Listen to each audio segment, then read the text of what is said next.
Welcome to a presentation on how to position a patient in bed. This is a demonstration by Providence Hospice. Jackie and Jessica will be demonstrating today. A few key points to remember is how important positioning is of the bedbound patient. The goal of positioning is to prevent pressure and to move the patient if they're unable to move themselves. Pressure areas can develop in a very short amount of time. So the goal is to be able to make the patient comfortable even if they're uncomfortable for a short time as we move them. You're going to want to have a couple of pillows, 3 to 6 pillows ideally. If you don't have that many pillows, extra blankets or sheets can be used to roll. The first position we're going to show you is how to position the person on the side.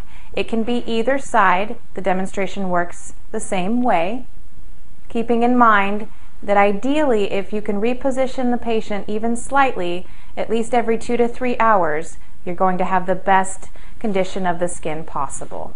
It's not always possible to prevent pressure, but repositioning is the best way in the home to do this.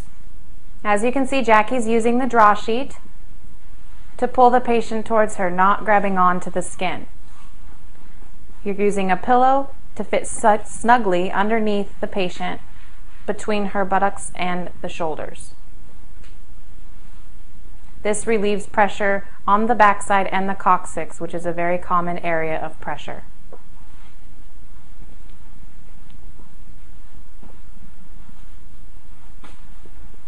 The next pillow will be used to support the hips by placing a pillow in between the knees.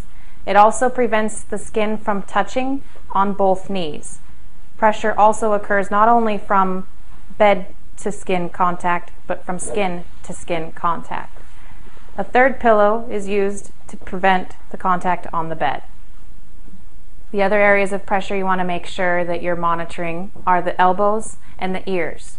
So when you do these repositions, make sure that you're putting the elbows either on a different pillow, having the patient wrap their arms on their chest, and turning the head from side to side.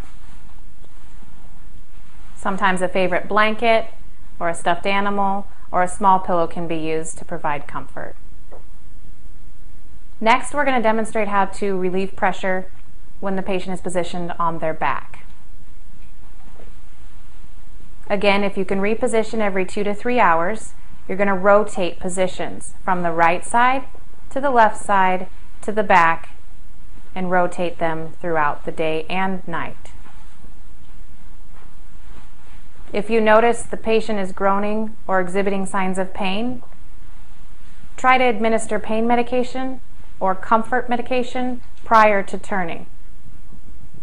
It is okay if the patient is slightly uncomfortable during a turn. We want to make sure that we can get them to relieve the pressure as well as to prevent any pain from being in one position too long. The pillows are placed under the draw sheet so that you can still use the draw sheet to reposition the patient. The pillows are again snugly against the patient to prevent rolling.